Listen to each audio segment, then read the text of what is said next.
Mana pada saat itu banyak orang berkumpul di depan istana.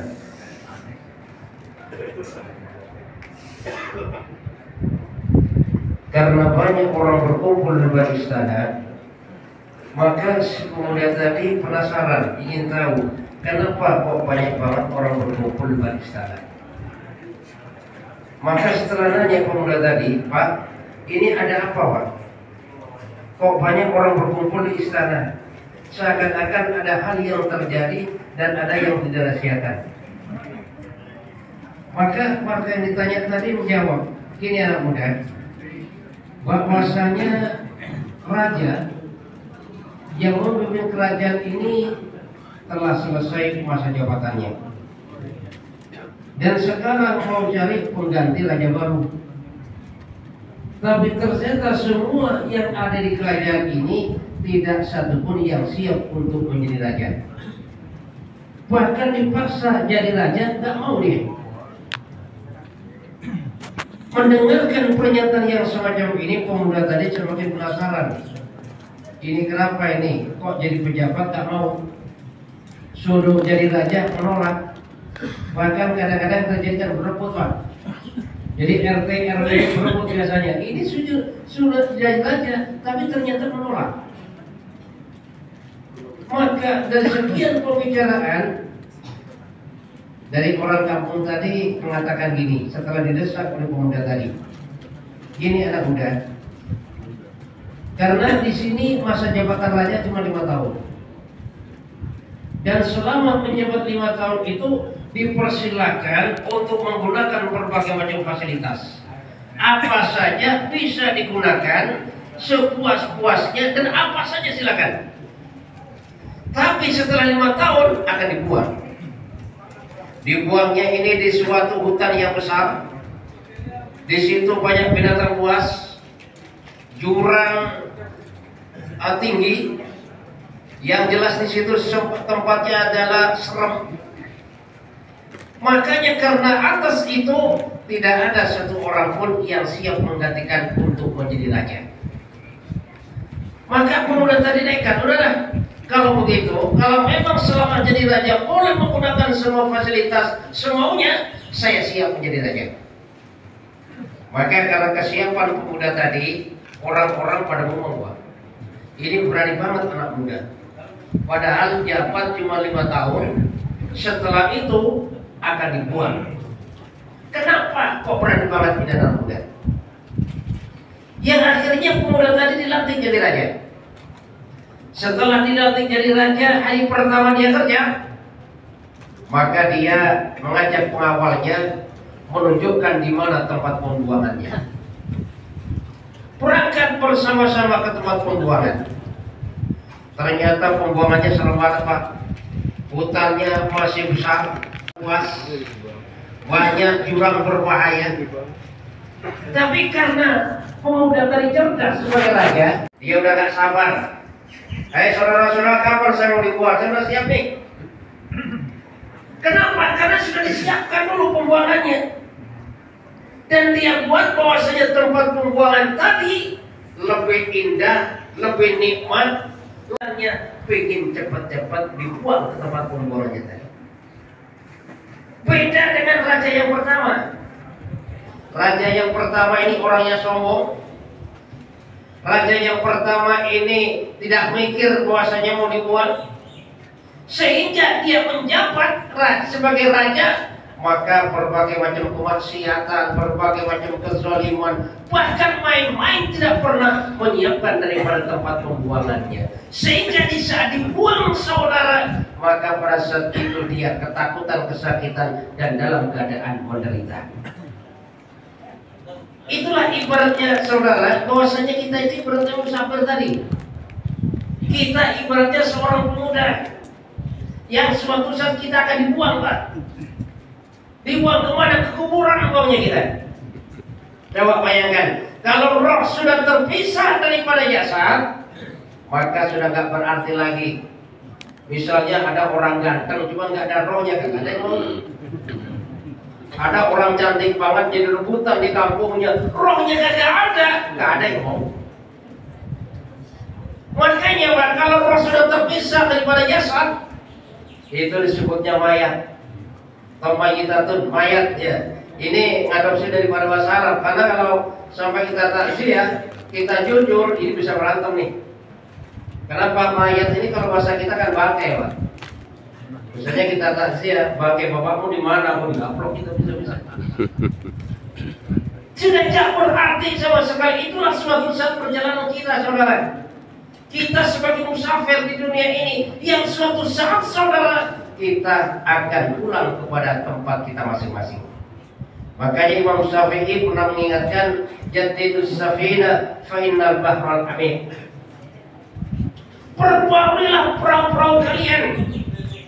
Kenapa? Karena sesungguhnya fa innal bahral amik, lautan ini sangat dalam. Wa aksiniz zati fa innal safar ba'id, dan perbanyaklah bekal karena pada dasarnya perjalanan ini sangat jauh. Maka itu safinah, perbaikilah perahu-perahu kalian. Kenapa? Karena pada dasarnya kita di dunia ini mengarungi sebuah samudera kehidupan sangat dalam. Sehingga apa? Sehingga kalau sampai perahu kita bocor, saudara, bisa tenggelam Pak. Kalau sudah tenggelam daripada dunia, sehingga orang kagak ingat mati itu. Ini kalau sudah tenggelam dalam kehidupan dunia, jangankan masih muda, udah tua Pak, udah stroke, gak ingat juga mati. Udah banyak pantangan, masih tetap dia gak ingat kematian. Kenapa? Bocor tuh kapal, tenggelam. Sehingga yang diingat cuma kehidupan saja. Dia gak pernah ingat bagaimana ibadah. Dia gak pernah ingat bagaimana sholat, gak ingat bagaimana puasa, gak ingat bagaimana zikir. Yang diingatnya saudara, bagaimana tahun depan dan tahun depan dia akan melaksanakan apa yang dia inginkan. Umur sudah 80 tahun, 10 tahun ke depan masih ingin bangun gedung 100 tingkat. Coba bayangkan. Ini bocor perahunya, gak ingat akan kematian. Hadirin yang dimuliakan Allah Subhanahu wa taala, bahwasanya itu safinah maksudnya adalah perbaikilah iman kita, perbaikilah amal soleh kita, perbaikilah agama kita. Kenapa? Karena pada dasarnya dalam kehidupan dunia ini kita diatur oleh yang namanya agama. Kenapa agama ngatur kita? Karena untuk kebaikan kita dunia akhirat. Suatu contoh Pak, agama mengajarkan kita sholat untuk kebaikan kita Pak. Sehingga orang-orang yang sholat subuh itu sebelum subuh gak bangun. Orang-orang yang melaksanakan sholat berjamaah subuh paling tidaknya sekarang jam 4 udah bangun. Bangun pagi kan sehat, apalagi berjalan ke masjid. Kan beda kan dengan orang yang gak sholat subuh. Kalau gak sholat subuh, kadang-kadang jam 9 baru bangun. Hadirin yang dimuliakan Allah Subhanahu wa taala, agama mengajarkan kebaikan, keberuntungan bagi kita. Suatu contoh, agama melarang kita mabuk. Kenapa? Karena kalau sudah mabuk itu mudarat bagi kita. Agama melarang. Agama melarang bagaimana kita judi. Kenapa? Judi akan merugikan. Apalagi yang menjudol Pak, ada ya? Apa judi online yang parah tuh. Sehingga orang kaya jadi bangkrut, apalagi orang miskin. Ini Pak, ini saya curiga pada salah satu teman, cuma saya nggak nanya. Gini, saya lihat di praktek di rumahnya dokter, ramai prakteknya. Dia PNS, di kantornya jabatannya bendahara, tapi ternyata dari semua itu kadang-kadang dia minjem uang 500.000, kadang-kadang minjem 1 juta, itu nggak paling-paling juga. Saya curiga jangan-jangan terkena judi online ini orang. Kenapa? Karena kalau sudah orang terkena daripada judi online, orang malas bisa kesatuan. Coba bayangkan. Makanya agama melarang. Apa yang dilarang oleh agama pasti kebaikan untuk kita. Kalau kita melaksanakan beragam agama, pada dasarnya menyengsarakan daripada diri kita sendiri. Hadirin hadirat, bapak-bapak, ibu-ibu yang dimuliakan Allah Subhanahu wa taala. Maka dalam kehidupan kita ini Pak, kita harus siap diatur agama. Jadi bukan kita atur agama, bukan. Ya. Jadi kita siap diatur agama, bukan kita ngatur agama. Kalau orang yang siap diatur agama, maka sifatnya sami'na wa ata'na. Ini tataran orang beriman. Tataran orang yang siap diatur oleh agama, sami'na wa ata'na. Apa yang diperintahkan oleh agama, maka dia siap untuk melaksanakan. Tapi kalau orang yang tidak siap diatur oleh agama, ada yang sifatnya sami'na wa tafakkarna, dengar mikir dulu apa untuknya untuk saya. Ada yang sami'na wa asma'na, dengar tapi itu bangkang. Orang yang siap diatur agama, apapun yang datang daripada Allah, apapun yang dia dengarkan, dia siap untuk melaksanakan. Makanya orang yang siap diatur oleh agama ini, hidupnya akan bahagia, akan ayam tentram.